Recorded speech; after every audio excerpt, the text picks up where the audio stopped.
Chapter 5. Sam panted like a dog, cowering in the corner of a vet's office. She pressed her body to the wall, trying to stay unnoticed. What do I do? What do I do? Utter panic crawled into her stomach, and those damned hot needles stabbed at the back of her eyes. I'm not crazy. I didn't see anything. Sam stuttered as she searched for the courage to go into her parents' bedroom. Sam froze. Every detail of the scene tattooed in her memory. Sunlight poured in the room, only filtered by the partially closed many blinds. Hanging above JT's crib, the baseball mobile slowly rotated, blown gently by an unseen wind. The crystal bowl on her mother's dresser that held her watch and rings on a regular basis focused the sunlight in a perfect rainbow over JT's smiling face.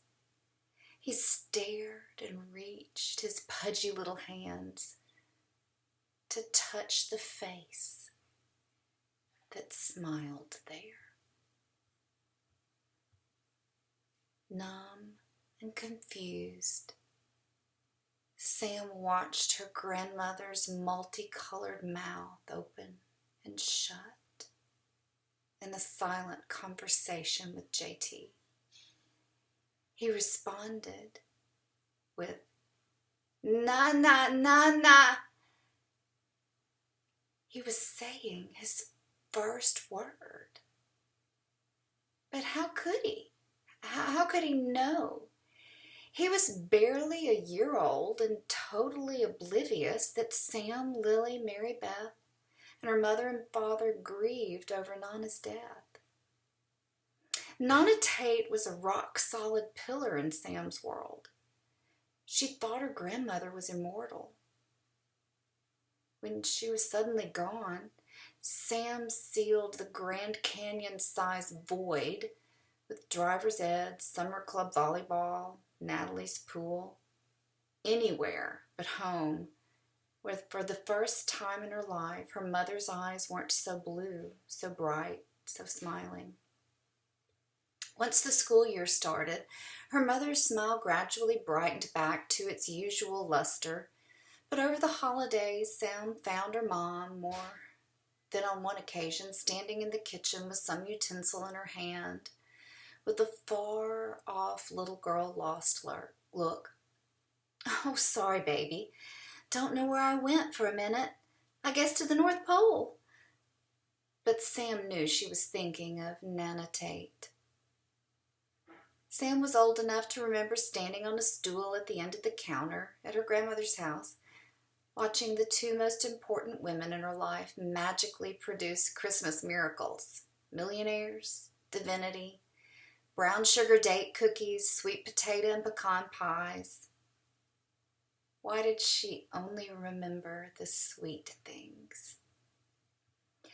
She tried to help her mother some this last Christmas, but all she did was clumsily tear the pie crust or fling dough all over the place because the mixer was on too high. She could only remember the last few Christmases that she didn't have time to help.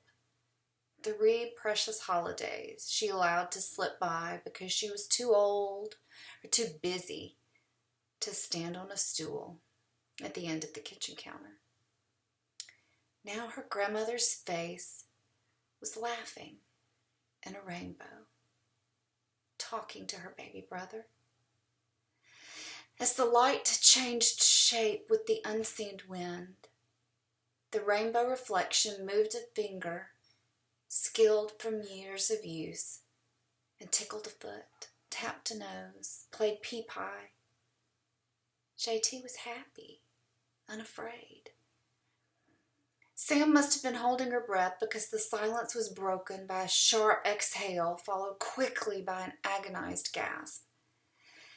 JT didn't move, but the colorful smile, the same smile she still got every day from her mother, turned toward her. The rainbow gestured.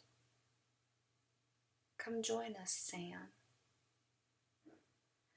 Under its own power, one foot slid a few inches forward, then the next foot followed, as Sam tumbled toward another level of madness.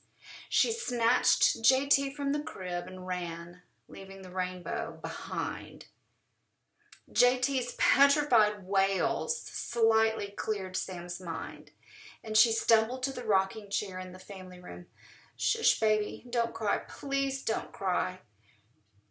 Sam rocked JT, and they both wailed hysterically. The hot stabbing needles pounded into her brain. Sam wasn't sure at what point JT finally fell asleep, or how long she'd been crying. Sam, pull it together. Pull it together. Pull it together before Mom and Dad get home. Dad will know something's wrong. As her breathing steadied with JT's sleepy sighs, she held him to her chest and decided to inch down the hall. She could see the sunlight coming from the doorway of her parents' room. JT is not going back in that crib. I cannot go back in there. Instead, she gently placed him on the couch, barricading him in with pillows. Fear of her father's probing principal eyes forced Sam into the bathroom. Should she dare look in the mirror? What if she opened her eyes and this time the boogeyman was standing behind her? She had to pull it together. When she did finally look, she simply saw her reflection, complete with tear streaks and puffy eyes. A shiver ran down the length of her, from the tip of her head out her toes. She had to pull it together before her parents got home. I don't need my sister's stupid questions again.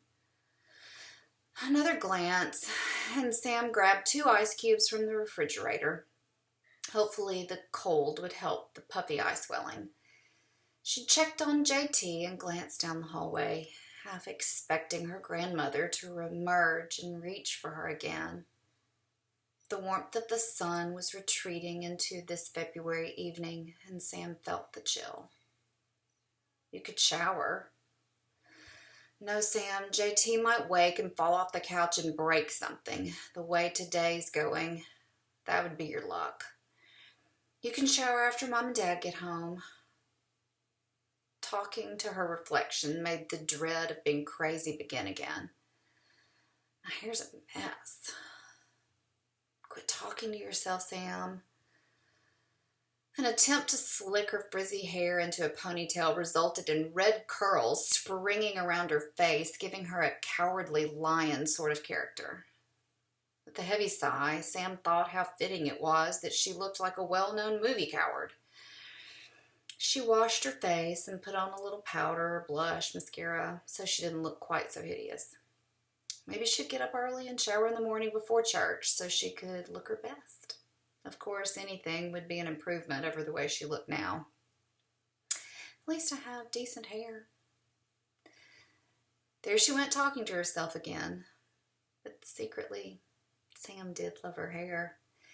Down in deep waves or slick and shiny like Natalie's when Aubrey played Barbie doll with her flat iron.